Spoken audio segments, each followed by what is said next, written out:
The cathedral bells had stopped ringing 3 minutes ago, but Seren Ashford could still feel them in her chest, a hollow resonance that matched the emptiness she carried everywhere these days. She sat in the back pew of St. Crispin's Cathedral, dressed in unrelieved black bombazine, her gloved hands folded in her lap, her eyes fixed on a point somewhere between the marble floor and the gilded altar. She was meant to be invisible. That was the entire purpose of her presence. Lady Whitmore, the elderly widow she had been hired to accompany, had been explicit in her instructions. Sit quietly. Speak to no one. Do not draw attention. You are a shadow, Miss Ashford. Behave as one. Seren was very good at being a shadow. 6 months of poverty had taught her that skill with brutal efficiency. The cathedral was filled with the cream of society. Hundreds of nobles, in their finest silks and velvets, gathered to witness the king's honoring of his most decorated war hero. The pews gleamed with jewels. The air hung thick with expensive perfume and whispered speculation. And at the front of the cathedral, standing before the altar like a dark pillar of barely contained violence, was the man they had all come to see. Corvin Ashworth, the Duke of Valmere, commander of the Northern Campaign, the man who had broken the siege of Aldermore with 300 men against 3,000, the man whose name made enemy generals surrender rather than face him on the field, the man they called the Raven of War. Seren had heard the stories. Everyone had. How he had held the Brennan Pass for 18 days without reinforcement. How he had walked through fire at the Battle of Thornwood and emerged carrying his fallen standard-bearer. How he never smiled, never laughed, never showed mercy to those who opposed him. Looking at him now, she believed every word. He stood with his back to the congregation, facing the archbishop who would bestow the king's honors. His shoulders were impossibly broad beneath his ceremonial military coat, black wool with silver insignia that caught the candlelight. His dark hair was cropped short in military fashion, and even from 30 pews back, Seren could see the scar that ran from his left temple down past his jaw, a pale slash against sun-darkened skin. He looked like what he was, a weapon forged in blood and fire. Lady Whitmore leaned toward her, her voice a papery whisper. They say he killed 40 men at Brennan Pass with nothing but a broken sword. Seren said nothing. She was a shadow. Shadows did not respond. They also say, Lady Whitmore continued with relish, that every eligible daughter in this cathedral has been positioned specifically to catch his eye when he turns. The Montfort girl is wearing a gown that cost 3,000 sovereigns. Her mother had it shipped from the continent. Seren's gaze drifted involuntarily to the front pews, where the noble family sat in calculated arrangement. She spotted the Montfort girl immediately, a vision in pale rose silk with diamonds glittering at her throat. Lady Viviana Montfort was renowned as the season's greatest beauty, and she sat with the confident posture of someone who expected to be chosen.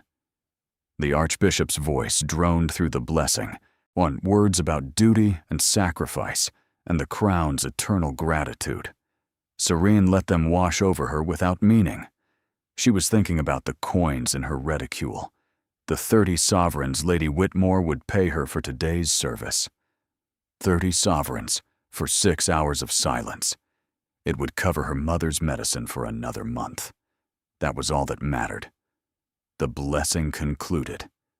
The Archbishop lifted the medallion of the Order of the Crown, gold and rubies catching fire in the candlelight, and placed it around the Duke's neck.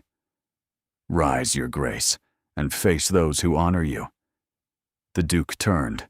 Seren's lungs seized. She had thought she was prepared for him. She had seen him from behind, had catalogued his size and his scars and his reputation. But nothing had prepared her for his face. He was not handsome. That word was too soft.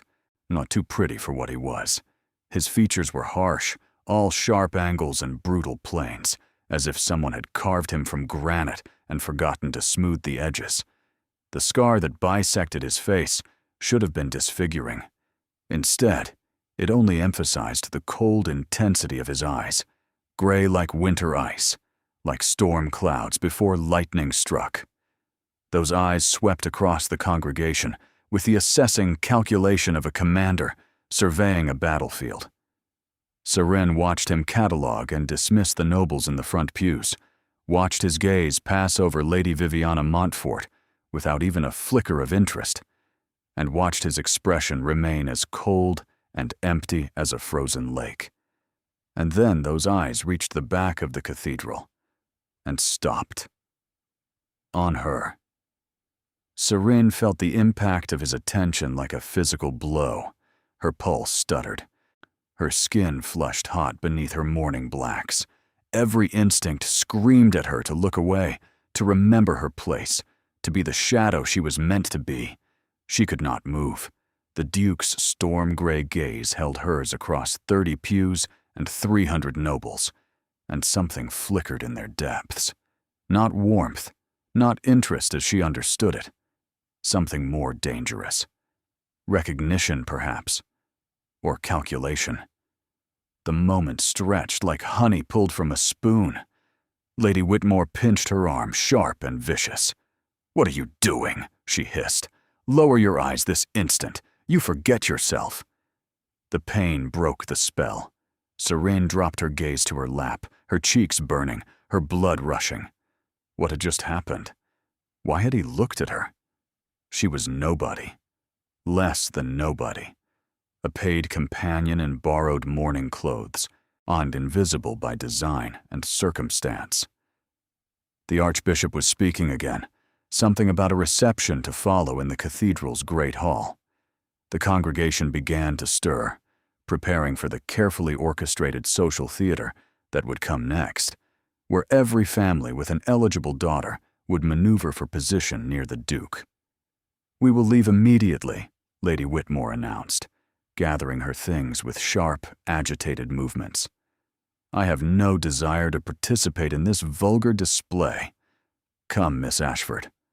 Seren rose obediently, grateful for the escape. Whatever that moment had been, whatever had passed between her and the Duke of Valmere, it was over now. She would collect her 30 sovereigns and disappear back into the gray anonymity of her life, showing the Raven of War would choose some glittering diamond of a noblewoman to be his duchess. That was how these stories went. That was how the world worked. They had almost reached the side door, almost achieved escape, when a voice cut through the murmur of the crowd like a blade through silk. "Stop." It was not loud. It did not need to be. The single word carried the absolute authority of a man accustomed to being obeyed without question, a man who had commanded armies and broken sieges and walked through fire. The entire cathedral fell silent. Seren's feet stopped moving before her mind could process the command. Beside her, Lady Whitmore made a strangled sound of confusion. Footsteps echoed on marble, measured, deliberate, coming closer. "Turn around." Seren turned. The Duke of Valmere stood 3 feet away from her, and close enough that she could see the individual threads of silver in his coat, close enough that she could smell smoke and leather and something darker underneath. His winter-cold stare burned into hers with an intensity that made her knees weak. Behind him, the entire congregation watched with undisguised shock. Lady Viviana Montfort's face had gone white as chalk. The Archbishop clutched his ceremonial staff as if bracing for an earthquake. "Your name," the Duke said. Not a question. A command. "Seren." Her voice came out barely above a whisper. She cleared her throat, forced strength into her words. "Seren Ashford, Your Grace." Ashford. He repeated the name as if tasting it. "You are not nobility." "No, Your Grace." "You are wearing mourning clothes. but they do not fit properly. They are borrowed, and you are here in service to someone. It was not a question, so Seren did not answer. Her chest tightened so hard she was certain he could hear it. She is my companion for the day. Lady Whitmore found her voice, querulous with fear and indignation. A hired girl, nobody of consequence. I apologize if she has given offense. Your Grace, I will dismiss her immediately and you will be silent. Lady Whitmore's mouth snapped shut. The Duke had not looked away from Seren, had not blinked. His focus was absolute, suffocating, and impossible to escape. You did not lower your eyes, he said quietly. Everyone else in this cathedral looked away from me. Even the men who fought beside me. Even the nobles who outrank me in everything but title. They all looked away. He stepped closer, and Seren stopped breathing. But not you. A hired companion in borrowed mourning clothes. You met my gaze and held it. I meant no disrespect, Your Grace. I know. That is what makes it interesting. He reached into his coat and withdrew something. A small silver token etched with a raven in flight. He took her hand, ungloved and improper, and pressed the token into her palm. His fingers were warm and rough with calluses, the hands of a soldier rather than a gentleman. The reception begins in 1 hour, he said. You will attend. Present this token at the door. Someone will escort you to me. Seren stared at the silver raven in her hand, then back at the scarred face of the most feared man in the kingdom. Your Grace, I cannot. I am not dressed for a reception. I am not. 1 hour, Miss Ashford. He turned and walked away, leaving devastation in his wake. The whispers erupted like wildfire. Ladies clutched their pearls. Gentlemen exchanged bewildered glances. Lady Viviana Montfort looked as if she might faint or commit murder, possibly both. Lady Whitmore seized Seren's arm with bruising force. What have you done? She hissed. What did you do to catch his attention? This is a disaster, a catastrophe. I hired you to be invisible. I did nothing. Seren's voice sounded strange to her own ears, distant and dreamlike. I did nothing at all. But that was not entirely true, was it? She had looked at him. She had held his gaze when everyone else looked away. And now the Raven of War had chosen her. Before all the diamonds and rubies of noble society. Before Lady Viviana Montfort and her 3,000 sovereign gown. He had chosen a shadow. The silver token burned against her palm like a promise or a threat. Seren could not tell which, but she knew, with the bone-deep certainty of someone whose life had just been derailed by forces beyond her control, that nothing would ever be the same again. Lady Whitmore dismissed her on the cathedral steps. I do not know what scheme you are running, the elderly widow spat, her face mottled with fury, but I want no part of it. You were meant to be invisible. Invisible. She thrust a handful of coins into Seren's hand, far less than the promised 30 sovereigns. Take your payment and go. I never want to see your face again. The carriage door slammed, the wheels clattered against cobblestones, and Seren stood alone on the steps of St. Crispin's Cathedral, unclutching a silver raven token and 12 sovereigns that would not last the month. Around her, the noble families departed in their gilded carriages, every eye sliding toward her with undisguised curiosity. She heard the whispers. That's her, the one he spoke to. Nobody knows who she is. Wearing mourning clothes, did you see? Viviana Montfort is absolutely beside herself. Seren forced her legs to move, descending the steps with what dignity she could muster. She needed to think. She needed to disappear. She needed to pretend this entire morning had been some fever dream brought on by too little food and too much worry. But the silver token in her hand was real. The memory of his eyes, gray and blazing with focus, was real. The command in his voice was real. 1 hour. She could not attend that reception. The idea was absurd. She was wearing borrowed mourning clothes that hung loose on her frame because she had lost weight from months of barely eating. She had no jewels, no gloves, and no proper shoes. She was a disgraced gentleman's daughter who spent her days caring for elderly widows and her nights calculating how many more weeks she could afford her mother's medicine. She did not belong in the same room as dukes and duchesses. But if she did not attend, what then? The Duke of Valmere was not a man one refused. The stories made that abundantly clear. He had once hanged 3 of his own officers for disobeying orders on the battlefield. He had broken men who crossed him, destroyed careers with a single word, and ended entire noble lines with the stroke of a pen. What would he do to a hired companion who ignored his summons? On Seren's feet carried her through the winding streets of the capital without conscious direction. She passed market stalls and coffee houses, townhouses with gleaming windows, and tenements with none. The city continued its daily business, oblivious to the fact that her world had just cracked open like an egg. She found herself standing before a modest boarding house in a respectable but unfashionable neighborhood. Home. Or what passed for it now. The landlady intercepted her in the hallway. "Miss Ashford, there's a man waiting for you. Been here nearly an hour. I told him you weren't receiving visitors, but he insisted." Serene's blood ran cold. It could not be the Duke himself. Could it? "He's in the parlor," the landlady continued. "Very well dressed. Gave me a sovereign just to wait." Not the Duke, then. A sovereign was nothing to a man of his wealth, but it was the gesture of someone trying to impress, someone without unlimited resources.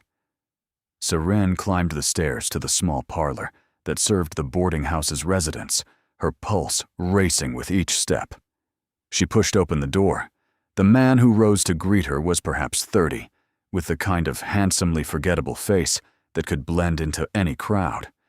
His clothes were expensive, but not ostentatious, the mark of a man who wanted to appear wealthy without attracting too much attention.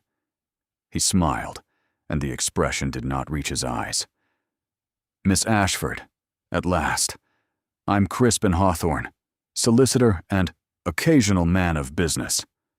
He bowed with practiced elegance. "I represent certain interests that would very much like to speak with you." "I don't know what you're talking about." "No? Then perhaps you can explain why the Duke of Valmere just chose you before every eligible woman in the kingdom." He gestured to the worn settee. "Please, sit. We have much to discuss, and very little time." Serene remained standing. "How do you know what happened at the cathedral?" "Miss Ashford, everyone in the city will know within the hour. The Duke of Valmere, the most eligible bachelor in the realm, a man who has refused every marriage proposal for 15 years, publicly summons a mysterious woman in mourning clothes to his reception." He spread his hands. "This is the story of the century. Gossip sheets are being printed as we speak." Her stomach dropped. She had not considered the attention, the scrutiny, the way this would spread like fire through dry grass. "I came here," Crispin Hawthorne continued, "on behalf of someone who anticipated this moment, someone who arranged for you to be in that cathedral today." The words took a moment to penetrate. "What do you mean, arranged? Did you think it was coincidence that Lady Whitmore needed a companion today, of all days? That she hired you specifically, a woman of your particular background and appearance?" He shook his head. "Nothing about today was coincidence, Miss Ashford. You were placed in that cathedral like a chess piece, and now the Duke has made his move." Serene sank onto the settee, her legs no longer willing to support her. Who arranged this?" "Someone who has been watching you for some time. Someone who believed you possessed certain qualities that would catch the Duke's attention." He checked his pocket watch. "But we can discuss motives later.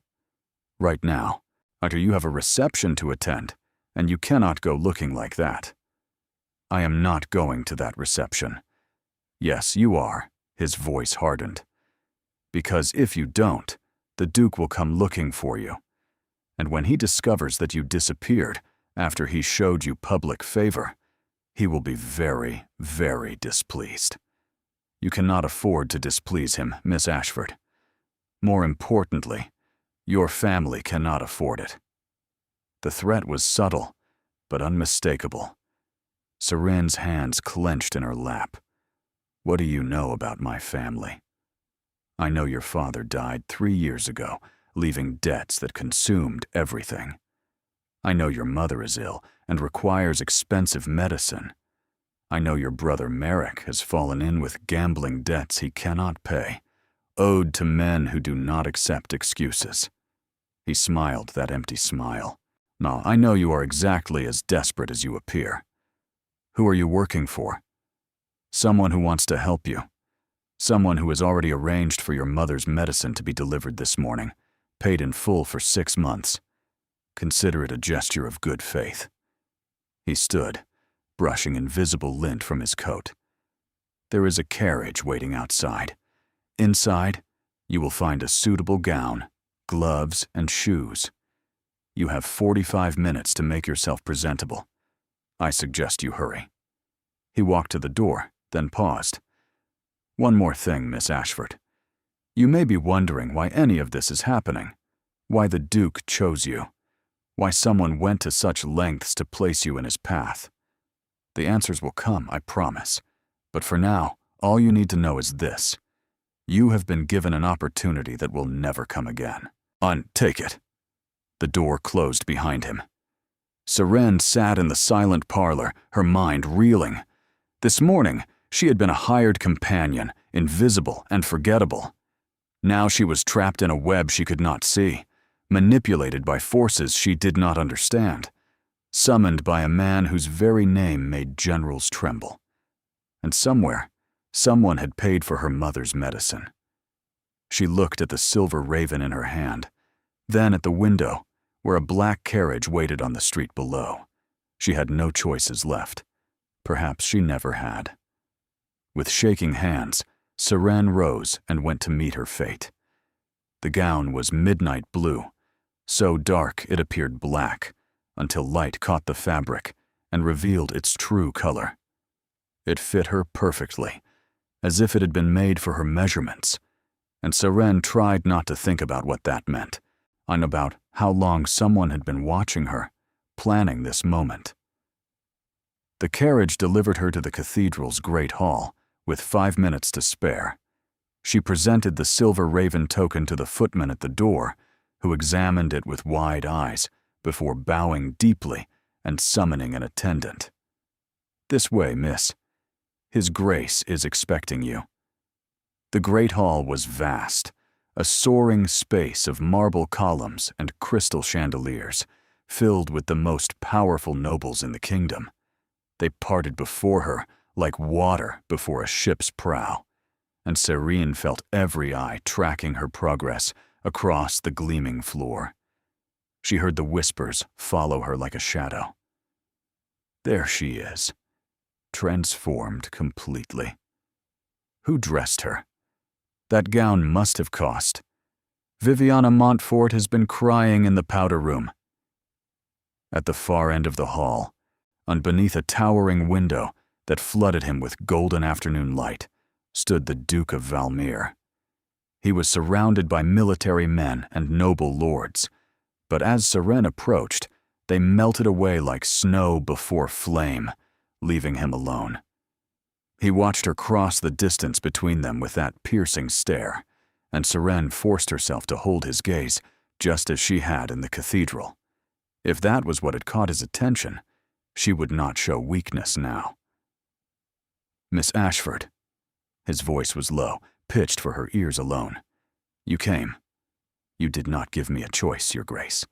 A crack appeared in his stern mask, not quite a smile. No, I did not. He offered his arm. Walk with me. She placed her hand on his sleeve, feeling the iron tension in his muscles. He guided her through a set of doors onto a private terrace, away from the watching crowd. The city spread out below them, a tapestry of rooftops and spires beneath a late afternoon sky. "You have questions," he said. "Many, Your Grace. Ask them." Seren turned to face him, acutely aware that they were alone, that he was close enough to touch, that his presence seemed to fill all available space. "Why me? You could have any woman in that cathedral, any woman in the kingdom. Why choose someone you know nothing about?" "I know more than you think." He leaned against the terrace railing, and the casual posture did nothing to diminish his intensity. "I know you are Seren Ashford, daughter of the late Thaddeus Ashford, a merchant who made and lost a fortune in textiles. I know your mother is Marjorie Ashford, currently ill with a wasting sickness. Or I know your brother Merrick owes 400 sovereigns to the Harrow Street gambling syndicate, who will break his legs within the fortnight if the debt goes unpaid." The blood drained from Serene's face. "How do you know all that?" "I had you investigated the moment I left the cathedral. That was less than 2 hours ago. I have efficient people." He studied her with unnerving focus. "You interest me, Miss Ashford. Do you know how rare that is? I have spent 15 years being paraded before every eligible woman in society. They blur together after a time. Pretty faces, empty heads, grasping fingers reaching for a title. But you," he stepped closer. "You sat in the back of that cathedral in borrowed mourning clothes, and you looked at me like I was a man, not a title, not a prize. Not a monster to be feared, or a fortune to be claimed. Just a man." Her heartbeat stuttered. "Perhaps I did not know enough to be afraid. You know now. Are you afraid?" She considered lying, but something in his expression, some flicker of genuine curiosity beneath the cold facade, demanded honesty. "Yes, but I have learned that fear is a luxury I cannot afford." He regarded her for a long moment. Then he reached into his coat and withdrew a folded document. "This is a contract. Read it." Seren took the papers with unsteady hands. The legal language was dense, but the essence was clear. She would spend the remainder of the social season as the Duke's official companion. She would attend events on his arm, dine at his table, and reside in his household as a guest. In exchange, her brother's debts would be paid, and her mother's medical care would be secured for 5 years, and upon completion of the season, she would receive a sum sufficient to establish herself independently. She struggled for words. "This is extraordinarily generous, Your Grace. It is a business arrangement, nothing more. What do you want in return? Truly?" His jaw tightened. "I want you to be seen with me. I want society to believe I am considering you for marriage. I want every matchmaking mother in the kingdom to abandon their schemes, because I have apparently made a choice. Apparently. This arrangement ends with the season. We will part ways with mutual courtesy.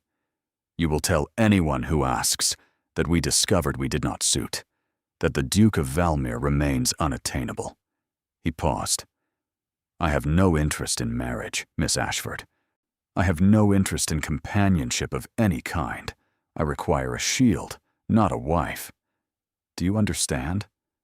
Serene looked at the contract in her hands, at the sums that would save her family, at the opportunity that would never come again. She thought of Crispin Hawthorne's words. Someone had arranged this. Someone had placed her in that cathedral like a chess piece. But did the chess piece's motivations matter if the outcome saved those she loved? "If I agree," she said slowly, "I have conditions." His eyebrow rose. "You are negotiating with me. You need me, Your Grace. That gives me leverage." For a moment, she thought she had miscalculated. His expression hardened, and she glimpsed the commander who had broken sieges and hanged officers. Then, impossibly, His lips curved into something that was almost a smile. Name your conditions. First, I will not lie to my family. My mother must know the truth of this arrangement. She deserves that dignity. Agreed. Second, I will not share your bed. If this arrangement requires physical intimacy, I withdraw now. His expression did not change. I have no designs on your virtue, Miss Ashford. Agreed. Third. She hesitated, knowing this was the dangerous one. When this ends, if you change your mind about marriage, if you decide to pursue someone else while I am still playing this role, you will tell me immediately. I will not be humiliated. I will not be discarded without warning. The almost smile faded. You think me capable of that kind of cruelty? I think you capable of anything, Your Grace. Your reputation is very thorough. Silence stretched between them.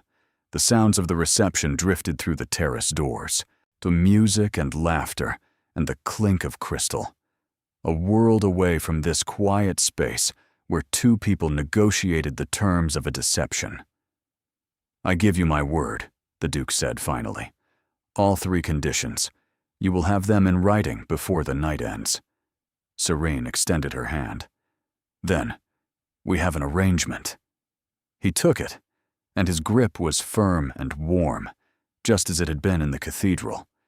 But this time, he held on a moment longer than necessary, and his slate-colored gaze searched her face with a focus that made her chest tighten. You should know, he said quietly, that this arrangement will not be easy. My grandmother, the Dowager Duchess, will oppose you with everything she has. Lady Viviana Montfort will seek to destroy you socially. Every gossip in the kingdom will dissect your every word and gesture. You will be scrutinized, judged, and found wanting by people who have never known a moment's hardship in their entire privileged lives. I have survived hardship before, Your Grace. Not like this, he released her hand. But I believe you will survive this too. That is why I chose you. He turned toward the terrace doors. Come. It is time to show society that the Raven of War has made his selection.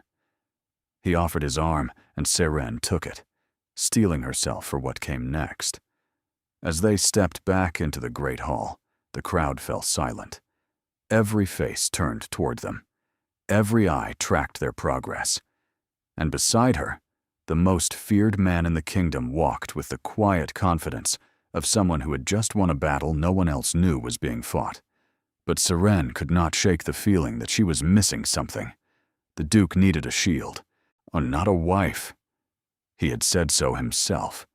But something in his expression when he looked at her, something beneath the cold calculation and the careful control, suggested there were depths to this arrangement he had not revealed. And somewhere in the city, Crispin Hawthorne and his mysterious employer were watching. The game had begun. Seren only wished she knew the rules. Ravenhold was not a house. It was a fortress dressed in silk. The carriage passed through iron gates crowned with ravens in flight, then wound up a long drive flanked by ancient oaks. The estate rose before Seren like something from a fever dream, all gray stone and Gothic spires, windows glinting like watchful eyes in the fading light. His Grace's ancestors built Ravenhold 3 centuries ago, the footman informed her, as the carriage stopped. It has withstood 4 sieges. Seren stared up at the towering facade and believed it. This was a place built for war, for survival, for enduring whatever the world threw against it. No wonder it had produced a man like Corvin Ashworth. The interior was no less intimidating. Marble floors stretched beneath soaring ceilings, painted with scenes of battle and triumph. Portraits of stern-faced Ashworth ancestors lined the walls, their cold gazes following her progress with silent judgment. Suits of armor stood sentinel in alcoves, weapons crossed, as if waiting for an enemy that might appear at any moment. Your rooms are in the East Wing, miss. A housekeeper in severe black appeared at her elbow, her face betraying nothing. I am Mrs. Bramwell. His Grace has instructed that you are to be treated as an honored guest. Thank you, Mrs. Bramwell. Your lady's maid will attend you shortly. Dinner is served at 8. His Grace dines privately when he has no guests, but tonight he has requested your presence. Seren's stomach tightened. I see. The East Wing was a world away from the boarding house room she had called home. Her suite consisted of a sitting room, a bedroom, and a private dressing room, all decorated in shades of deep blue and silver that reminded her of the gown she now wore. Fresh flowers stood on every surface. A fire crackled in the hearth. The bed was large enough for 4 people and draped in silk that probably cost more than her father had earned in a year. She stood in the center of the bedroom, turning slowly, trying to reconcile this reality with the life she had lived just hours ago. A knock at the door interrupted her thoughts. Miss Ashford. No, I'm Tansy. I've been assigned as your lady's maid. The girl who entered was perhaps 17, with bright red hair pinned beneath a cap and a scattering of freckles across her nose. Her smile was genuine, warm, utterly out of place in this cold stone fortress. I've drawn a bath for you, miss, and laid out a gown for dinner. His Grace sent word that Madame Fournier will attend you tomorrow for a full wardrobe fitting. She paused, eyes sparkling. The entire household is talking about you. They say you're the first person to hold His Grace's attention in 15 years. People exaggerate. Do they? Tansy began helping her out of the midnight gown. His Grace hasn't dined with anyone privately since he returned from the war. Not once. Even his grandmother takes her meals separately because he refuses company. Seren absorbed this information in silence. She had assumed her presence at dinner was simply part of the arrangement, a practical matter of maintaining appearances. But if the Duke truly avoided all private company, why had he requested hers? The bath was heaven, scented with lavender, and something she could not identify, something that eased the tension from her muscles and quieted the chaos in her mind. Tansy chattered pleasantly about the household, the staff, the schedule of a noble residence, and Serene let the words wash over her without truly listening. She was thinking about the contract she had signed, about the mysterious Crispin Hawthorne and his unnamed employer, about the way the Duke had looked at her in the cathedral, as if she were a puzzle he intended to solve. The dinner gown was a deep burgundy velvet that made her dark hair gleam and her pale skin glow. Simple pearls at her throat. Minimal adornment, elegant but not ostentatious. His Grace prefers simplicity, Tansy explained. He finds excessive ornamentation tedious. You know a great deal about his preferences. Everyone does, miss. He's not complicated. He simply wants what he wants and has no patience for anything else. A footman escorted her to a small dining room, not the grand hall she had expected, but an intimate space with a single round table set for 2. Candles provided the only light, casting warm shadows across wood-paneled walls lined with maps and military charts. The Duke rose when she entered. He had changed from his ceremonial uniform into simpler attire, a dark coat and waistcoat that somehow made him look larger, more dangerous, and more real. Miss Ashford. He pulled out her chair himself, dismissing the footman with a gesture. I trust your rooms are satisfactory. More than satisfactory, Your Grace. Good. He took his own seat across from her. I apologize for the informality. I find large dining rooms oppressive.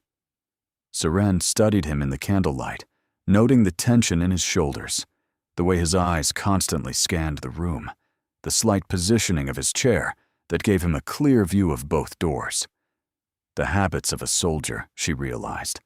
Even here, in his own home, he was prepared for attack. You don't enjoy peace, she said quietly. His gaze sharpened. What makes you say that? You sit like a man expecting battle. You watch the doors. You have not fully relaxed since I entered. She held his eyes. The war ended 3 years ago, Your Grace, but you have not stopped fighting. Silence stretched between them. Seren wondered if she had overstepped, if she had finally pushed the Raven of War too far. Then his features softened almost imperceptibly. Not warmth, exactly, but recognition. You see too much, Miss Ashford. Perhaps you let me see. The door opened before he could respond. A servant entered with the first course, and the moment shattered like glass. But as the meal progressed, as they spoke of inconsequential things, books and music and her impressions of the city, Seren could not shake the feeling that something had changed. And later that night, when she could not sleep, she found herself wandering the shadowed corridors of Ravenhold. She paused before a half-open door, drawn by the flicker of candlelight, and glimpsed the Duke standing before a wall covered entirely in names. Hundreds of names, written in neat columns, covering every inch of the surface. He stood motionless, one hand pressed flat against the wall, his head bowed. Seren retreated before he could see her, her heart heavy with the weight of what she had witnessed.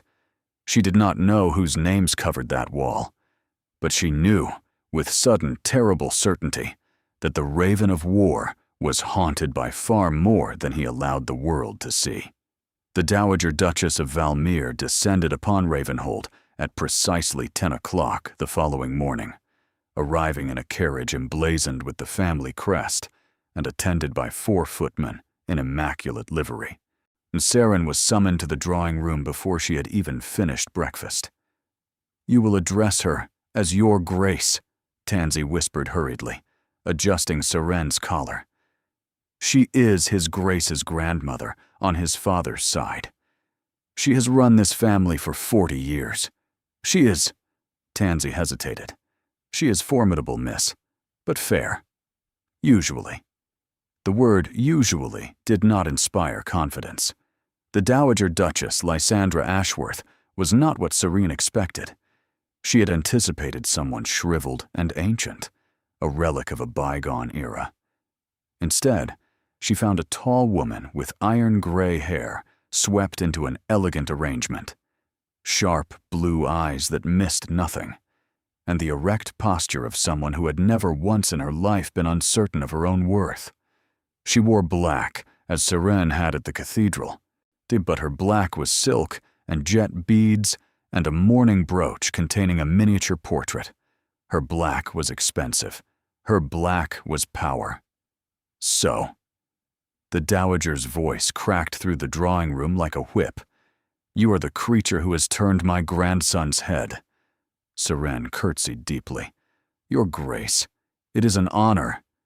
Do not waste my time with pleasantries. Sit." Seren sat.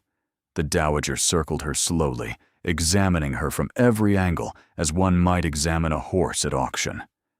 Her gaze catalogued every detail: the borrowed quality of Seren's posture, the careful arrangement of her hair, the way her hands remained steady despite the scrutiny. "You are not beautiful," the dowager pronounced. "Your features are too irregular, your coloring too pale. You are not wealthy. Your family name means nothing. You possess no connections, no lineage, and no property." She stopped directly before Seren's chair. "Tell me why my grandson chose you." "I do not know, Your Grace. Lies will not serve you here. It is not a lie. His Grace approached me at the cathedral. I did not seek his attention. I did not even know who he was until he spoke to me. And yet, here you are, installed in Ravenhold, dining privately with the Duke, wearing gowns that cost more than your father earned in a decade." The dowager's eyes narrowed.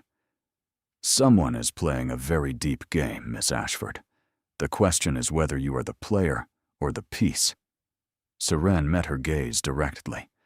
"I am a piece, Your Grace. I know that. Someone arranged for me to be in that cathedral. Someone provided my gown last night. Someone is moving events according to a plan I do not understand. Surprise flickered across the dowager's face. You admit this freely. You would discover the truth regardless. Lying would only delay the inevitable and cost me your respect. You assume I have respect to give. I assume nothing, Your Grace. I simply prefer honesty to pretense. The dowager was silent for a long moment. Then she lowered herself into the chair across from Seren, her movements deliberate and controlled. My grandson returned from the war 3 years ago. He has not been the same since. She spoke the words flatly, without emotion, but her fingers tightened on the arm of her chair. He was not always cold, Miss Ashford. As a boy, he laughed. He played. He dreamed of adventure and glory. The war gave him adventure. It gave him glory. It took everything else. Seren thought of the wall of names, the soldiers who died under his command. You know about the wall. The dowager's expression flickered with something like pain. He wrote every name himself, 437 men.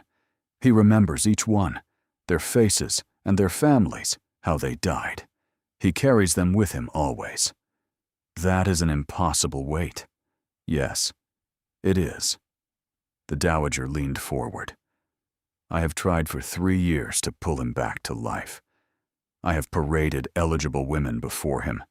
I have arranged dinners and balls and every social event imaginable. Nothing reaches him. Nothing penetrates the fortress he has built around himself. Her eyes bored into Seren's. And then yesterday, he saw you, and something changed. For the first time in 3 years, he looked at a woman as if she were real. Serene's throat tightened. I do not know why. Neither do I, and that terrifies me. The dowager rose, moving to the window with her back to Seren. I have investigated you thoroughly, Miss Ashford. Your father was a good man who made poor decisions. Your mother is kind, but weak. Your brother is a fool who will destroy himself if someone does not intervene. And you, she turned. You have spent the last 2 years holding your family together through sheer force of will. You have taken positions beneath your station. You have sacrificed your own prospects. You have never once complained. Complaining accomplishes nothing. Precisely. The dowager's voice softened fractionally. You have steel in you, Miss Ashford. Hidden beneath that demure exterior is something hard and unyielding. That is what my grandson saw. That is what caught his attention. I am not trying to catch anyone, Your Grace. I know. That is what makes you dangerous. She crossed back to Serene, stopping close enough that her perfume, lily of the valley, and something sharper, filled the air between them. I will be watching you, Miss Ashford. If you hurt my grandson, if you betray him, if you exploit his vulnerabilities for personal gain, I will destroy you. Not your reputation. Not your prospects. You. Do we understand each other? Perfectly, Your Grace. Good. The dowager moved toward the door, then paused. One more thing. The man who approached you yesterday, Crispin Hawthorne, he works for Lord Aldrich Vance. Do you know that name?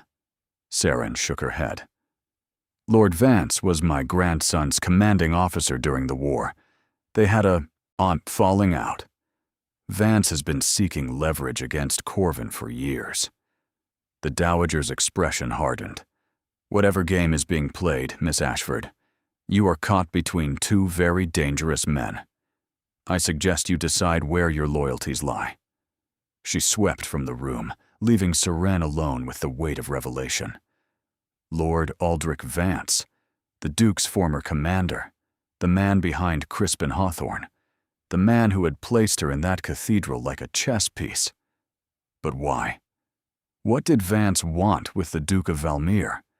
And why had he chosen Seren as his instrument? The questions circled in her mind like carrion birds, finding no purchase, no answers. She had entered a war she did not understand, fighting for a man she barely knew, against an enemy she had never seen. And somewhere in this house, behind his walls of ice and silence, the Raven of War carried the names of 437 dead men. Seren wondered if there was room on that wall for one more. 5 days passed in a blur of activity. Madame Fournier arrived with bolts of fabric and an army of seamstresses. Morning gowns, afternoon gowns, evening gowns, ball gowns. Seren stood for hours while they pinned and measured and debated the merits of various silhouettes. She felt like a doll being dressed for display. The Duke was largely absent, consumed by parliamentary duties and estate business. They crossed paths at meals, exchanging polite conversation, maintaining the careful distance of two people who had agreed to pretend intimacy without actually achieving it. But Seren noticed things, the way his eyes found her whenever she entered a room, the slight softening of his expression when she made an observation that surprised him, the deliberate care with which he ensured her comfort, adjusting fires, requesting specific dishes, arranging for books to be delivered to her sitting room. He was watching her as closely as she watched him. On the 6th evening, Seren found herself restless. Dinner had concluded hours ago. The house had settled into nighttime quiet. But sleep would not come, and the walls of her elegant prison felt suffocating. She wandered the corridors of Ravenhold, telling herself she was exploring, knowing she was searching. For what, she could not say. She found him in the library. It was a vast room, 2 stories of shelves stretching toward a painted ceiling, rolling ladders providing access to the highest reaches. A fire burned low in the hearth, casting dancing shadows across leather spines and gilded letters. The Duke sat in a chair before the fire, a glass of amber liquid in his hand, his gaze fixed on nothing. He had removed his coat and waistcoat, wearing only shirt sleeves and a loosened cravat. It was the most informal she had ever seen him, and somehow it made him more intimidating rather than less. Miss Ashford. He did not look at her. You should be asleep. So should you. His lips twitched. I rarely sleep. The names on the wall. Now he looked at her, and his eyes were dark with something she could not name. You saw that. I apologize. I did not mean to intrude. And yet you mention it now. Seren moved into the room, drawn by something stronger than caution. 437 men. So your grandmother told me. My grandmother talks too much. She loves you. She wants to manage me. There is a difference. He took a long swallow from his glass. Why are you here, Miss Ashford? In this room, at this hour? I could not sleep. Neither could I. But I asked why you came here, to this room specifically. Seren considered lying, but they were past pretense now, past the careful choreography of their arrangement. I came looking for you. A shadow crossed his features. Why? Because you carry a weight that is crushing you, and you will not let anyone help. Because you sit alone in the dark with your ghosts, and I understand what that feels like. Because... She hesitated. Because I wanted to tell you that you do not have to carry it alone.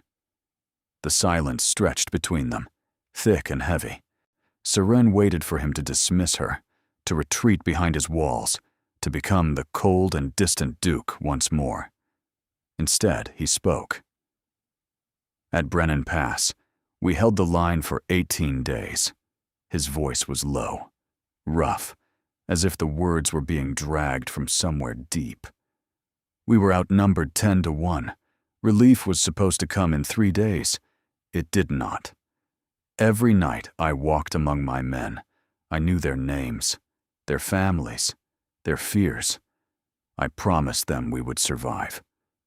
He set down his glass, his hands unsteady. On the 15th day, we ran out of supplies.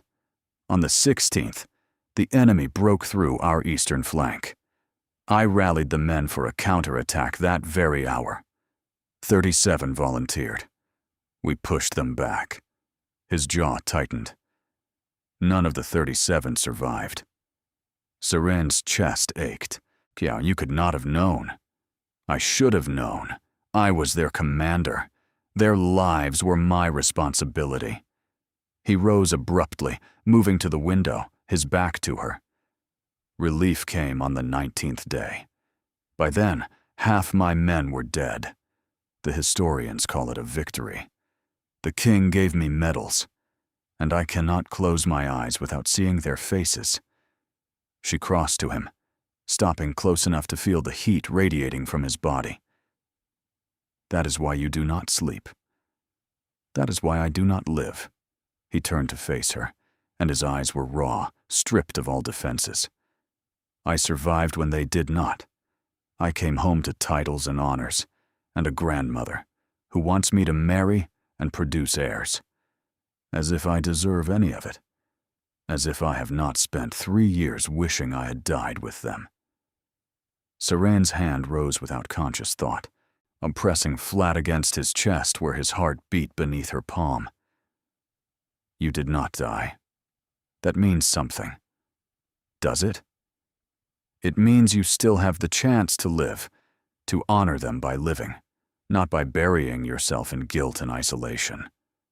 Her voice broke slightly. They followed you because they believed in you.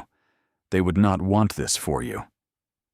He stared down at her, his chest rising and falling beneath her hand, his expression shifting through emotions she could not track. Then, slowly, he reached up and covered her hand with his own. You are not what I expected, Seren Ashford. It was the first time he had used her given name. Neither are you. She managed a trembling smile. The stories made you sound like a monster, but you are just a man who has lost too much and does not know how to grieve. Is that what this is? Grief? I think so. I think you never let yourself feel it, so it turned into something else. Something that is slowly killing you. His hand tightened on hers. His eyes searched her face with a focus that made the air abandon her lungs. He leaned closer, and she could smell the whiskey on his breath, the smoke from the fire, the cedar and iron that seemed to cling to his skin. You should not be here, he murmured, alone with me, in the middle of the night. I know. I am not a good man, Seren. I have done things in war that would horrify you. I know that too. Then why do you look at me like that? Like what? Like I am worth saving. Before she could answer, the library door burst open. Your Grace. A footman stood in the doorway, breathless and pale. Forgive the intrusion.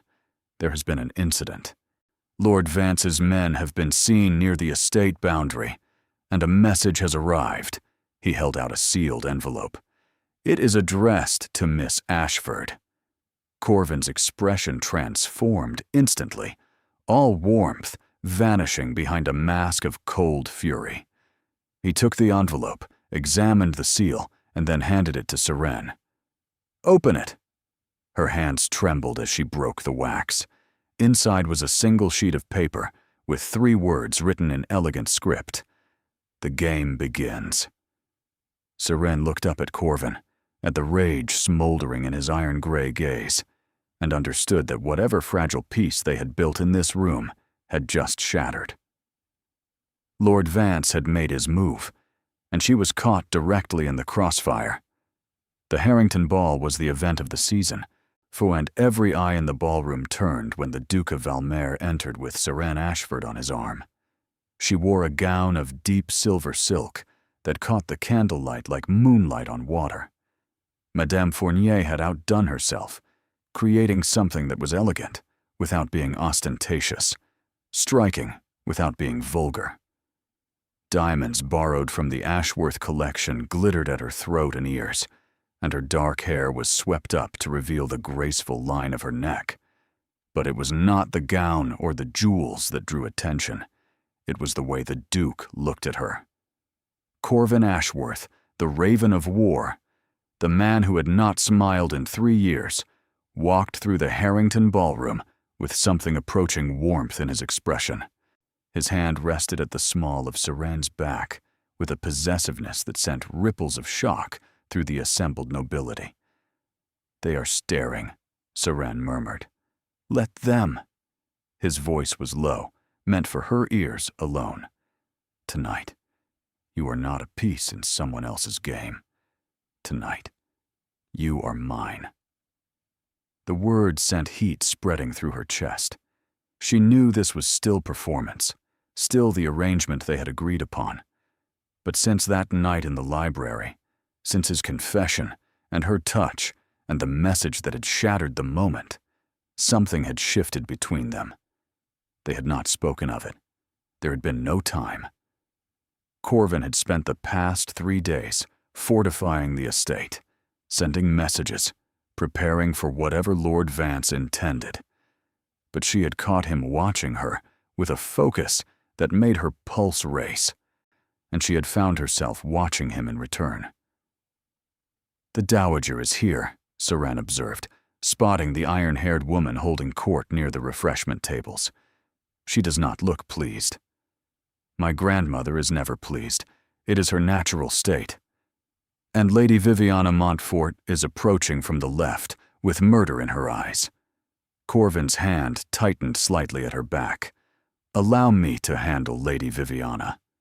The blonde beauty materialized before them in a cloud of rose perfume and barely concealed hostility.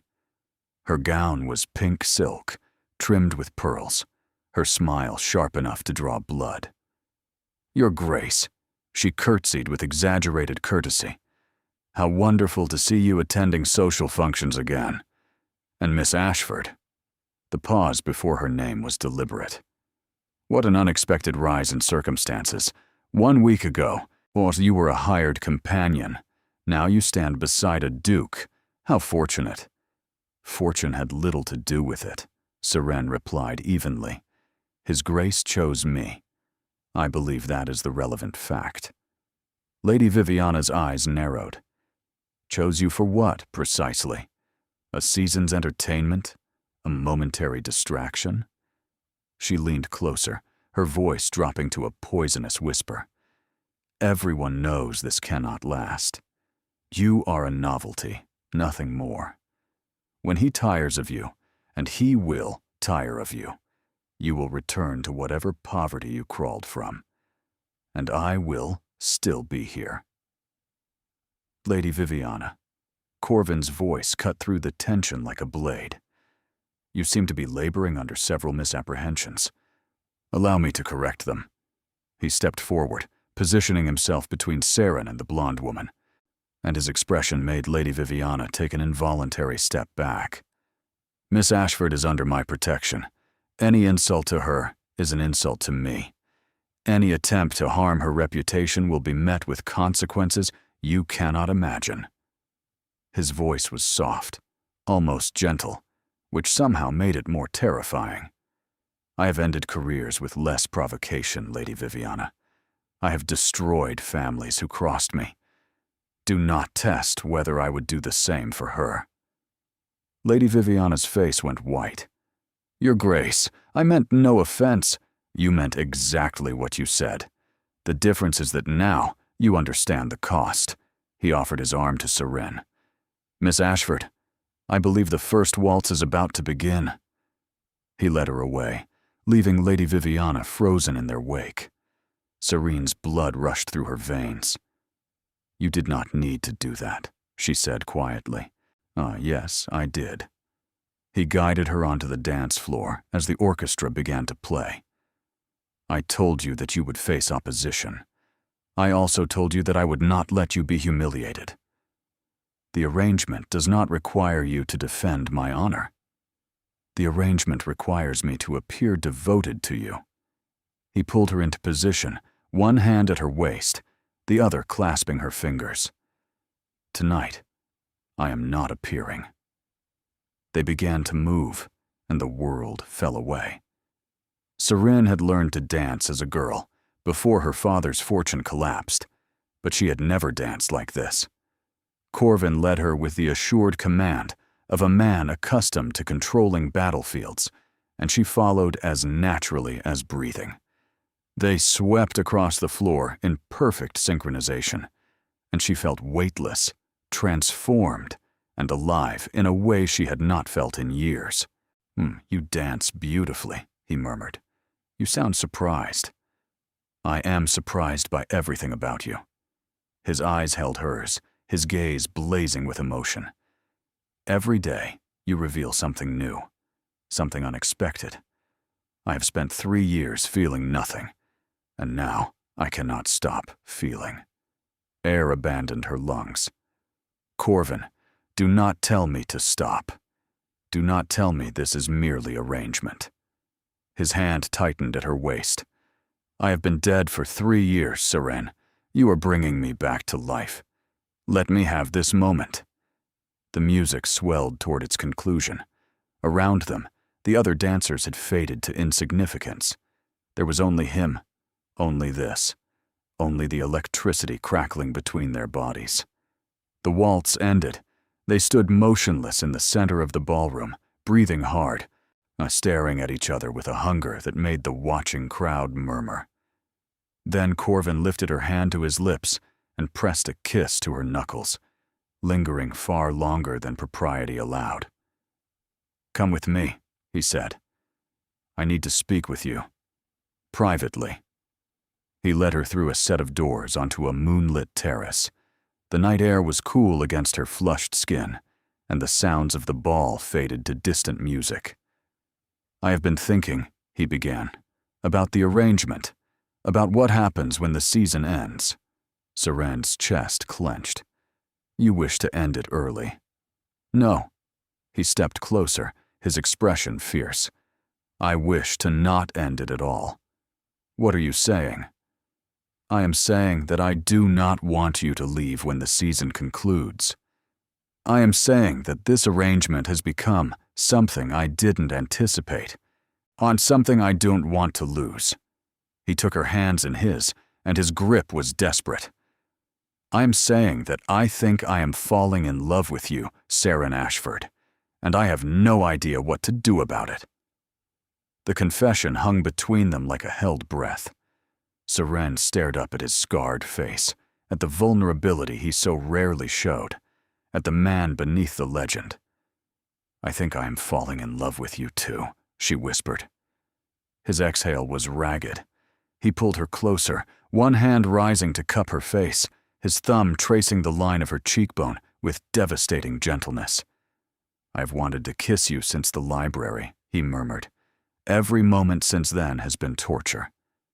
"Then stop torturing yourself." He kissed her. It was not gentle. It was not careful. It was the kiss of a man who had denied himself for too long, who had finally allowed himself to want something, who was claiming her with every fiber of his being. His mouth moved against hers with fierce possession, and she responded in kind, her fingers tangling in his hair, her body pressing against his. When they finally broke apart, gasping for air, his forehead rested against hers. "Whatever comes next," he said, "we face it together. Agreed?" "Agreed." The terrace doors burst open. Crispin Hawthorne stood in the doorway, flanked by 2 men in military uniforms. His face was pale, his usual smug confidence replaced by something that looked almost like fear. "Forgive the interruption, Your Grace, but Lord Vance is here, and he has brought documents that he claims will destroy you both." Lord Aldrich Vance was waiting in the Harringtons' private study, a glass of brandy in his hand and a smile on his face that made Seren's blood run cold.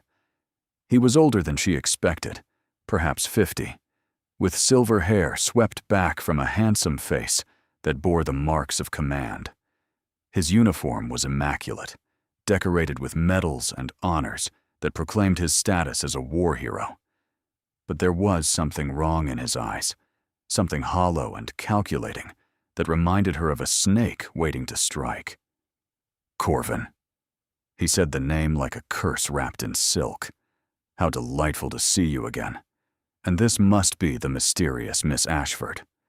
His gaze swept over her with undisguised assessment. My compliments on your taste. She is quite lovely. What do you want, Vance? Corvin's voice was ice. Straight to business. I always admired that about you. Vance set down his glass and withdrew a leather folder from his coat. I have spent 3 years gathering evidence, Corvin. 3 years compiling testimony, documents, records. Everything I need to prove what really happened at Brennan Pass. Seren felt Corvin stiffen beside her. There is nothing to prove. I held the pass. We won. You held the pass by sacrificing 37 men in a suicide attack that you knew would fail. Vance's smile widened. I have testimony from survivors who claim you deliberately sent them to their deaths. I have letters you wrote that suggest you knew relief was delayed and chose not to share that information with your troops. I have evidence that the great hero of Brennan Pass is actually a murderer who let his men die to preserve his own glory. That is a lie. Is it? The court-martial will determine that. Vance opened the folder, spreading documents across the desk. You see, Corvin, I have been waiting for this moment, waiting for you to emerge from your self-imposed exile, waiting for you to give me leverage. His eyes flicked to Seren. And then you chose her, a nobody with a desperate family and a mountain of secrets. The perfect weapon. Seren's stomach dropped. What do you mean? I mean, Miss Ashford, that your brother's gambling debts are owed to me. The Harrow Street Syndicate answers to me. That the medicine keeping your mother alive comes from my suppliers. That every thread of your survival is wound around my fingers. Vance's voice was silken. I arranged for you to be in that cathedral. I knew Corvin would notice you, but he has a weakness for damaged things. You used me. I positioned you. There is a difference. He turned back to Corvin. Here is what happens now. You will publicly denounce Miss Ashford as a fortune hunter. You will return to your isolation. And you will sign a document admitting to the accusations I have outlined. And if I refuse, then I destroy you both. Vance's voice hardened. Miss Ashford's family will be ruined. Her brother will lose his legs, then his life. Her mother will lose access to the medicine keeping her alive. And you, Corvin, will face a court-martial that will strip you of your titles, your lands, and your honor. Everything you have left will burn. The silence was suffocating. Seren looked at Corvin, at the rage smoldering in his eyes, at the tension in every line of his body. But he looked ready to kill Vance with his bare hands. But he did not move, because Vance was holding her family hostage, and Corvin knew it. What is the real reason? Seren asked quietly. Why do you hate him so much? Vance's smile flickered. I do not hate him. I simply cannot allow him to exist. That is not an answer. It is the only answer you will receive. He gathered the documents back into the folder. You have 24 hours, Corvin. Denounce her and sign the confession, or watch everything burn. He left, and the room seemed to exhale. Corvin stood motionless, his hands clenched at his sides, his expression a mask of controlled fury. Seren wanted to reach for him, to offer comfort, but she was frozen by the weight of what had just happened. This is my fault, she said finally. If I had not agreed to the arrangement, no, if I had walked away when I had the chance. Do not, his voice was sharp, do not blame yourself for his machinations. But my family, I will protect your family. I will find a way. How? He controls everything. The debts, the medicine, the evidence. Her voice cracked. He planned this perfectly, Corvin. There is no way out that does not destroy one of us. There is always a way out. Not this time. She forced herself to meet his eyes. You have to denounce me. You have to sign whatever he wants. Your honor, your legacy, everything you have left depends on it. And what about you? What about us? There is no us. The words tore from her throat like broken glass. There cannot be. That was always the truth, was it not? I am a hired companion in borrowed clothes. You are a duke. This was never meant to be real. It became real. He crossed to her, gripping her shoulders. In the library, on that terrace, when I kissed you, that was real. Real does not matter when my mother will die without her medicine, when my brother will be killed. Tears spilled down her cheeks. I cannot let my family suffer for something I want. That is not a sacrifice I can make. So you will sacrifice yourself instead. If I have to. She pulled free of his grip, stepping back. I will leave tonight. I will tell anyone who asks that I deceived you, that I was working with Vance all along, that you discovered my treachery and cast me out.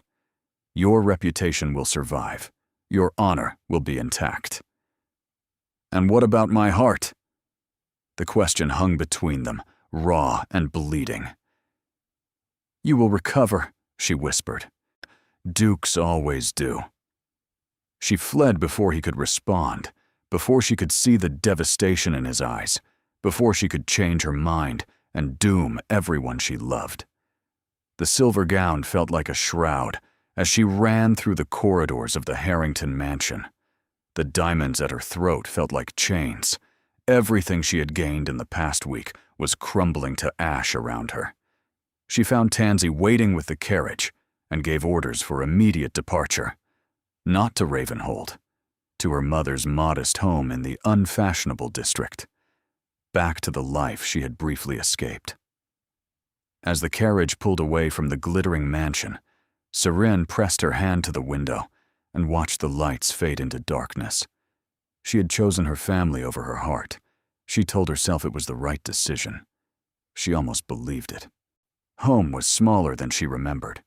The modest rooms felt cramped after the soaring spaces of Ravenhold. The worn furniture looked shabbier. The smell of her mother's illness hung in the air, sharp and medicinal, a constant reminder of everything at stake. Seren, her mother's voice was weak but warm. You've come back. I have, Mother. The letters you sent said you were well, that the arrangement was proceeding smoothly. Marjorie Ashford's pale eyes searched her daughter's face. What happened? Seren could not tell her the truth, could not explain about Vance, about the threats, about the impossible choice she had been forced to make. Her mother was too fragile for that burden. It simply did not work out, she said quietly. The Duke and I were not suited after all. Marjorie was silent for a long moment. Then she reached out and took Seren's hand, her grip surprisingly strong. You are lying to me, child. I raised you. I know when you are hiding something. She squeezed gently. But I also know you would not have returned without good reason. Whatever happened, you did what you believed was right. Serene's throat tightened. I did what I had to do. That is not the same thing. Merrick found her in the kitchen an hour later, attempting to prepare a meal from their meager supplies. Her brother looked haggard, dark circles under his eyes, a nervous energy in his movements that spoke of sleepless nights and mounting fear. Vance's men came by yesterday, he said without preamble. They said the debt has been called due, all of it, immediately. Seren's hand stilled. How much time do we have? 3 days. Merrick's voice cracked. Seren, I'm so sorry. I never meant for any of this to happen. I thought I could win enough to clear the balance. I thought you could chase fortune instead of building it. She heard the bitterness in her own voice and hated it. Just like father. I know. I know I have failed you, failed all of us." He slumped into a chair, his head in his hands. "What are we going to do?" Seren had no answer. The days that followed were a blur of fear and desperation. She sought work, any work, but word had spread. The mysterious companion who had captured and then lost the Duke of Valmere was now infamous. Doors that might have opened closed in her face. Opportunities evaporated before she could grasp them, and every night, when she finally collapsed into her narrow bed, she dreamed of him. Corvin's gray eyes blazing with emotion, his hands warm against her skin, his voice rough and broken, confessing feelings she had never expected to hear. "I think I am falling in love with you." She woke from those dreams with tears on her cheeks and an ache in her chest that would not fade. On the third day, as she sat beside her mother's bed, reading aloud from a battered novel, a knock came at the door. Merrick answered it. She heard voices, then footsteps. Then her brother's face appeared in the doorway, pale with shock. "Seren, there's someone here to see you." She set down the book and went to the parlor. The Dowager Duchess Lysandra Ashworth stood in the center of the modest room, her elegant black gown wildly out of place against the worn furniture and faded curtains. Her expression was unreadable. "Miss Ashford." Her voice was crisp. You and I need to talk." "You left without explanation." The Dowager settled into the best chair the parlor offered, which was not saying much. "My grandson has been impossible ever since. He has locked himself in his study, refused food, refused visitors, refused everything except whiskey and silence." "I am sorry for his distress, Your Grace." "Are you?" The Dowager's eyes sharpened. "Because from where I sit, it appears you inflicted that distress deliberately. You made him feel something for the first time in 3 years, and then you vanished like smoke. I had no choice. There is always a choice. You chose wrong." Seren's composure cracked. "Lord Vance threatened my family, my mother's medicine, my brother's life. Everything we have depends on his mercy. If I had stayed, if I had let Corvin fight for me, they would have suffered the consequences. And you thought sacrificing yourself would save them? Yes. Then you are a fool." The Dowager leaned forward. "Vance does not want your family destroyed. He wants Corvin destroyed. Your family is simply leverage. The moment you left, you gave him exactly what he wanted. Proof that Corvin can be broken through the people he cares about." Seren's blood turned to ice. "What do you mean?" "I mean that Vance has already moved against my grandson. The court-martial documents have been filed. The accusations are public. Every newspaper in the kingdom is printing stories about the hero of Brennan Pass and his alleged war crimes." The Dowager's voice was steady, but her hands trembled slightly. "Corvin faces ruin, Miss Ashford. Complete and total ruin. And without you, he has no reason to fight it." "He would not. Surrender? Give up. Let Vance win." The Dowager's laugh was bitter. "My grandson has been surrendering for 3 years. He simply called it duty. The only time I have seen him fight, truly fight, was when you were in the room." Seren's legs would not hold her. She sank onto the settee, her mind reeling. "I thought I was protecting him." "You were protecting yourself. There is a difference." The Dowager's voice softened fractionally. "I do not say this to be cruel, Miss Ashford. I say it because you need to understand the situation clearly. Vance will not stop with Corvin. Once he has destroyed my grandson, he will turn his attention to everyone connected to him, including you, including your family. Then what do? You fight." The Dowager rose, her posture commanding despite her age. "You go back to Ravenhold. You stand beside my grandson. You give him a reason to believe that something in this wretched world is worth saving. And if Vance follows through on his threats, then we face him together, united. The Dowager moved to the door, then paused. I have arranged for your mother to be moved to a private sanatorium outside the city, the finest care available. Vance's suppliers will have no access to her there. Your brother is being escorted to the Ashworth country estate as we speak. He will be safe until this is resolved. Seren stared at her. You did all that.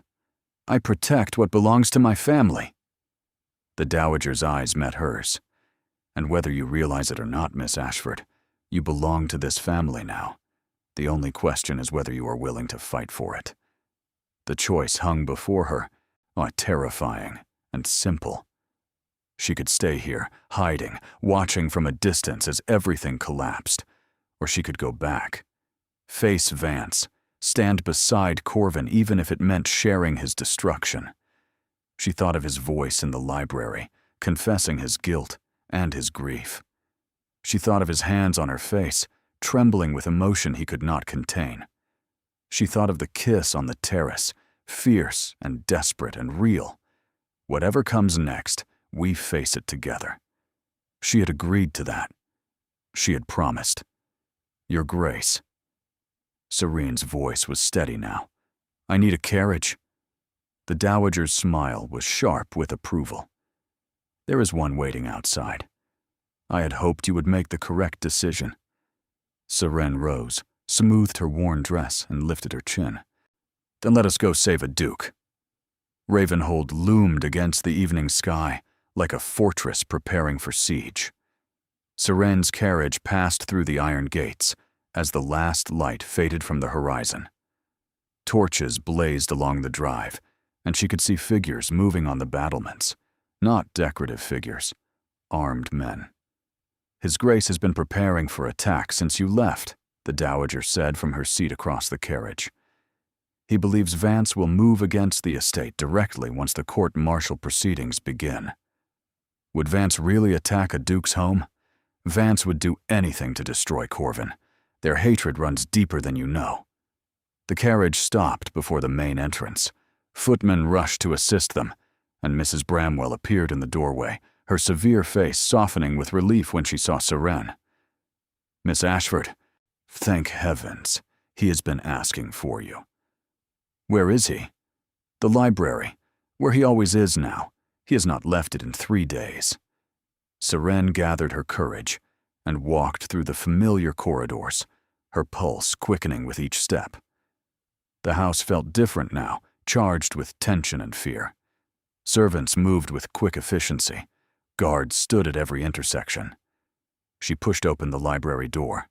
Corvin stood before the fireplace, a glass in his hand, his back to her. He had not shaved in days. His clothes were rumpled. He looked like a man who had stopped caring whether he lived or died. I told you I wanted to be alone, he said without turning. Whatever it is can wait. It cannot wait. He spun around.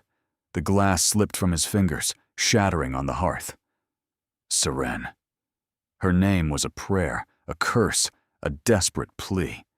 He crossed the room in 3 strides and stopped just short of touching her, as if afraid she might vanish if he moved too quickly. You came back. I should never have left. You had to protect your family. My family is safe. Your grandmother saw to that. She reached up and touched his face, feeling the roughness of his unshaved jaw, the heat of his skin. I was wrong, Corvin. I thought leaving would protect you. Instead, I gave Vance exactly what he wanted. I do not care about Vance. You should. He has filed court-martial papers. The accusations are public. Everything you have worked for means nothing without you. He grabbed her hands, pressing them to his chest. I have spent 3 days in this room, drinking myself into oblivion, trying to understand how everything went so wrong so quickly. And do you know what I realized? What? I realized that I was willing to lose everything. The title, the lands, the legacy, all of it. His voice cracked. But I wasn't willing to lose you. And when you left, When you walked away to save your family, I understood for the first time what it felt like to truly lose something that mattered. Tears spilled down her cheeks. I am so sorry. Do not apologize. You did what you believed was right. That is who you are. He cupped her face in his hands, his thumbs brushing away her tears. But I need you to understand something, Seren. I am going to fight Vance. I am going to expose every lie he has told, every manipulation he has executed. And I am going to win. Not for my honor. Not for my legacy. For you. Corvin, let me finish. His gaze held fierce conviction. I love you. Not the arrangement. Not the performance. You. The woman who held my gaze in the cathedral. The woman who saw through my walls. The woman who touched my hand in this very room and told me I did not have to carry my burdens alone. He leaned closer, his forehead pressing against hers. I want to spend the rest of my life earning the right to stand beside you, if you will let me. You do not need to earn anything. Her voice trembled. I love you too. I have loved you since the library, maybe before. I was just too afraid to admit it. Then we are both fools. Yes, but perhaps we can be fools together. He kissed her, and it was nothing like the fierce claiming on the terrace. This was tender, reverent, a promise sealed with touch. His arms wrapped around her, pulling her close, and she melted into him as if she had been waiting her whole life for this moment. When they finally broke apart, breathless and trembling, the library door opened. The Dowager entered, followed by Crispin Hawthorne. Forgive the interruption, Crispin said, his usual smugness replaced by urgency. But there have been developments. Lord Vance made a critical error. In his haste to file the court-martial papers, he included documents that prove his own complicity in the delayed relief at Brennan Pass. Corvin went still. What? He was the commanding officer who decided to hold back reinforcements. He made the call to let you suffer while he positioned himself for political advantage. Crispin spread papers across the desk. I have testimony from 3 officers who were present when Vance gave the order. I have correspondence that proves he knew relief was available and chose not to send it. You have been working against Vance this entire time, Seren said slowly. Why? Because he destroyed my family 15 years ago. I have been waiting for the opportunity to return the favor. Crispin's smile was cold. Miss Ashford, you were meant to be his weapon. Instead, you became mine. The court-martial, Corvin said. If we present this evidence, Vance will be the one facing charges, not you. Crispin gathered the papers. I have already delivered copies to the appropriate authorities. By morning, Lord Aldrich Vance will be the most infamous man in the kingdom. The Dowager moved to Corvin's side, her hand resting briefly on his shoulder. It is over, my boy. The nightmare is finally over. Corvin looked at Seren, his gray eyes bright with emotion. Not over, just beginning. The season's end ball was the culmination of everything society had spent months anticipating. Every noble family in the kingdom attended. Every eligible lord and lady displayed their finest attire. Every gossip sharpened their tongues for the evening's entertainment. But this year, there was only one topic of conversation. Lord Aldrich Vance had been arrested the previous morning. The charges were extensive: conspiracy, obstruction of military relief, falsification of records, and 17 counts of conduct unbecoming an officer. His trial would begin within the fortnight. And the Duke of Valmere, the man Vance had tried to destroy, stood at the top of the grand staircase with Seren Ashford on his arm. She wore a gown of midnight blue, so dark it appeared black, until light caught the fabric and revealed its true color. The same gown she had worn to that first reception, Corvin had requested it specifically. Around her throat, glittered the Ashworth sapphires, stones that had not been worn since his mother's death. "Everyone is staring," she murmured, echoing words she had spoken weeks ago. "Let them." His voice was warm with amusement. "Tonight, I want them to stare." They descended the staircase together, and the crowd parted before them like waves before a ship. Seren saw familiar faces: Lady Viviana Montfort, pale and silent, her dreams of becoming Duchess thoroughly shattered. The Dowager, resplendent in black silk, nodding with approval. Crispin Hawthorne, lurking near the refreshments, his work finally complete. And she saw her mother, and seated in a wheeled chair near the musicians, healthier than she had looked in months. The sanatorium had worked miracles. Beside her stood Merrick, sober and steady, wearing new clothes that fit properly, and an expression of cautious hope. Corvin guided her to the center of the ballroom as the orchestra began to play. But instead of taking position for the waltz, he stopped, turned to face her, and dropped to one knee. The collective gasp nearly drowned out the music. "Seren Ashford," he said, his voice carrying across the suddenly silent room. "3 weeks ago, you sat in the back of a cathedral, wearing borrowed mourning clothes. You were meant to be invisible. You were meant to say nothing. But you looked at me when everyone else looked away, and my entire world changed." Tears pricked at Seren's eyes. "Corvin, I have spent 3 years as a dead man walking, carrying guilt, carrying grief, carrying the names of 437 soldiers who deserved better than I gave them."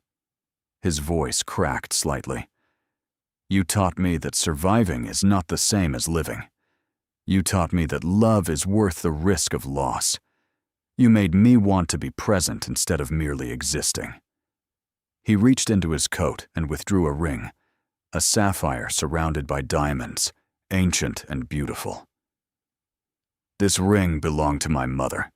My father gave it to her the night he proposed, against his family's wishes, against all practical considerations. He chose love over duty. He chose happiness over expectation." Corvin's gaze held hers, blazing with fierce joy. "I'm choosing you, Seren, before all the diamonds and titles of noble society. Sure, before every eligible woman in this room. I am choosing the woman who saw me when I was invisible, who held my gaze when I was terrifying, who loved me when I was broken." He held up the ring.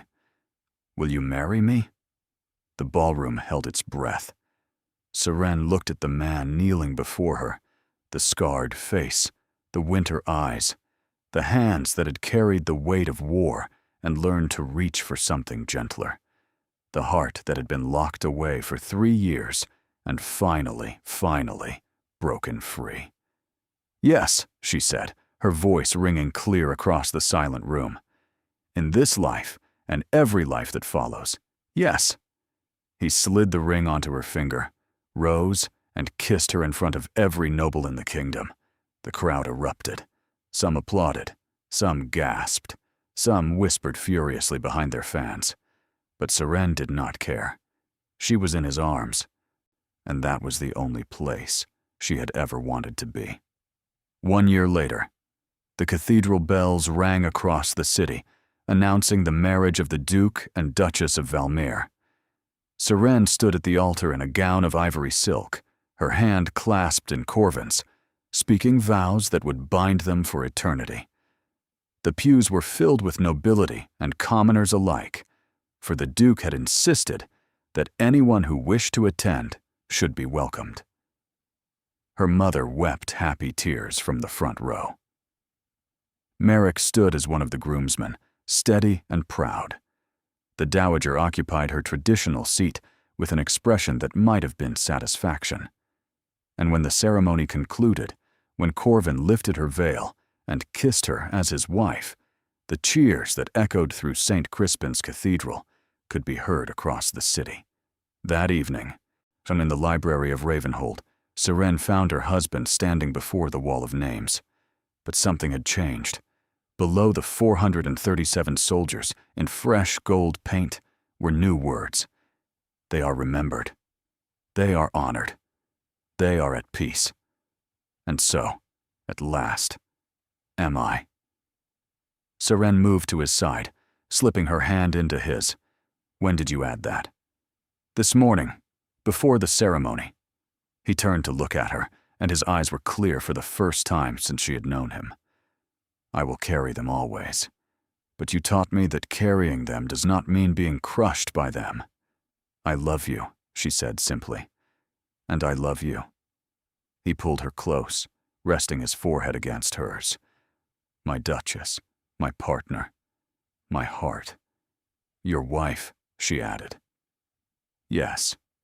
His smile was soft and real and full of wonder. My wife. Years later, when historians wrote about the Duke of Valmir, they would speak of his military triumphs, his political influence, and his role in reforming the treatment of soldiers returning from war. They would mention the scandal that nearly destroyed him and the mysterious woman who saved him from it. But those who knew the family told a different story. They spoke of a duke who laughed, who played with his children in the gardens of Ravenhold, who danced with his wife at every ball and looked at her as if she were the most precious thing in the world. They spoke of a woman who had been invisible, who had worn borrowed mourning clothes and sat in silence, who had been chosen by the most feared man in the kingdom and transformed his life simply by loving him. And every year, on the anniversary of their meeting, the Duke and Duchess of Valmir returned to St. Crispin's Cathedral. They sat in the same pew where it had all begun, she in elegant black silk, he in ceremonial dress, and when the bells rang out, Seren would rest her head against her husband's shoulder and close her eyes. Not from fatigue, not from boredom, but because some traditions, the ones born from accidents and impossibilities, become the sweetest rituals of all.